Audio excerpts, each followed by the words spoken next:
Hello there, my friends. Chris Marcus on behalf of Arcadia Economics here with you on Tuesday, October 10th. And today, a quick video about cryptocurrencies. Why not? Especially with silver and gold still being manipulated and sitting where they are.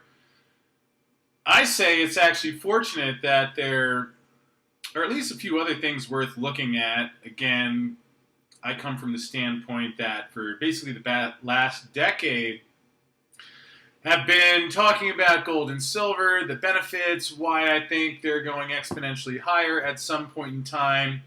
Yet with that said, that they are still manipulated.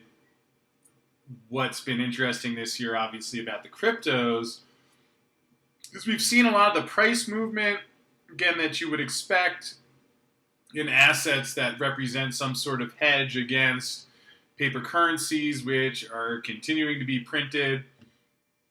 Again, you can prevent the effects of that more easily in gold and silver by selling paper, which I would argue the banks wouldn't be able to deliver the metal that that paper is supposed to offer.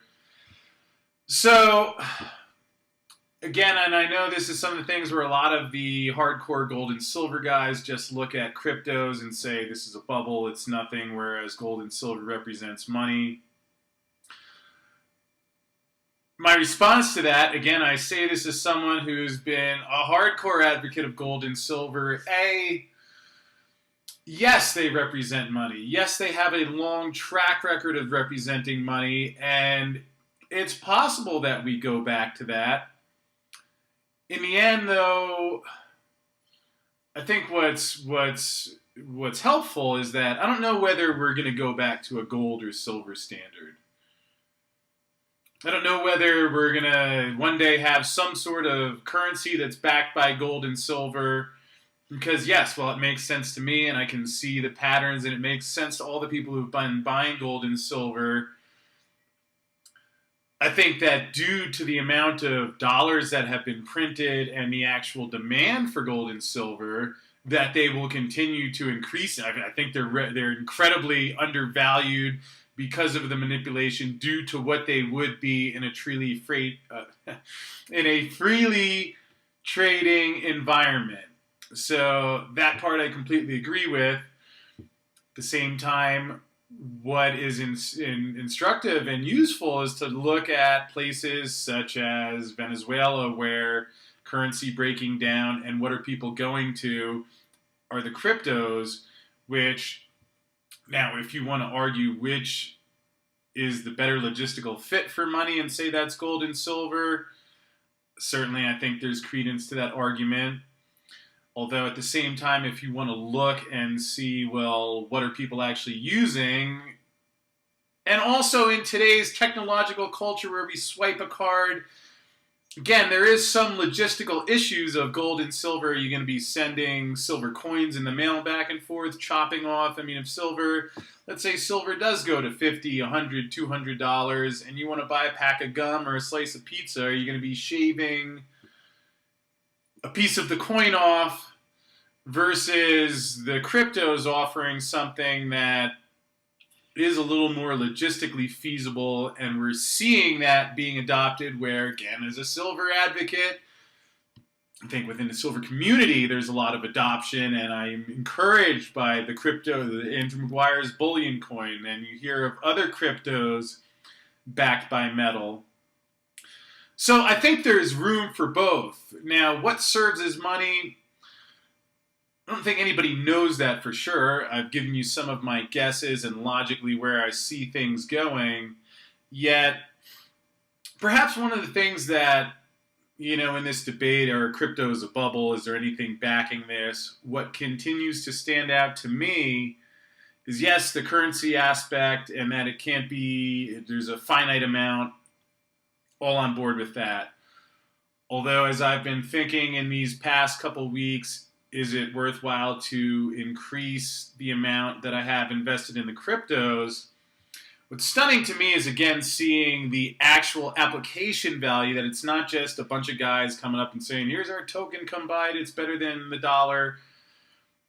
For example, I was listening to an interview with the CEO of Spectra, which is a crypto, I guess, trading exchange, you would call it, where it was with the CEO, a fellow, I think his name was Kay. I'll put a link to that video below if you'd like to check out what he had to say. But one of the points that was interesting is, again, about how the transparency of the blockchain takes out so much of this middleman fraud. And one of the things that he mentioned was that had the world been using his platform, the John Corzine or Bernie Madoff scandals simply would have been impossible to occur.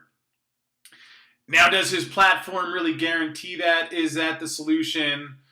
I don't know the answer to that yet. Certainly, I'm excited to read and learn more. But if you think about the valuations in that standpoint, again, we talk about how the banks are doing a lot of stuff that I would say is clearly in violation of securities law. But imagine if all that money that Madoff or the guys who benefited from Madoff, just guess who was Madoff's banker, by the way. See if they have any silver trading capacity. But if all that money that was lost would have been maintained and parts of it going as fees to this exchange, from that standpoint, is there at least a conceivable argument that these could be world-changing technologies? I would say yes. And the takeaway here would be just continue to learn, especially if you're a gold and silver guy. I still think gold and silver are going to do well. I don't know when, yet I think there's an opportunity perhaps in the mean term so you can do something aside from just waiting for gold and silver. So I'm going to keep looking into it. I'll pass along what I've been learning a lot about the cryptos lately. More impressed as I go along, continuing to find it fascinating. And then on top of it, certainly if you're working in an industry where you're thinking, well, if the dollar really crashes, what's going to happen to my job? You know, certainly when you see something that has a lot of potential and growth, I think in the very least, whether you go out, you know, don't go invest your whole life savings, but I don't know, spend $50 buying a piece of a Bitcoin or a crypto so you can go through the process, see why other people like it. I've learned a ton just by going through that process. And I think that's something that everyone can do. Even if it's $10, just get that experience. I think you'll be well served and it's going to pay off. So that said, leave your comments below. Hope you found this helpful and we will see you again tomorrow.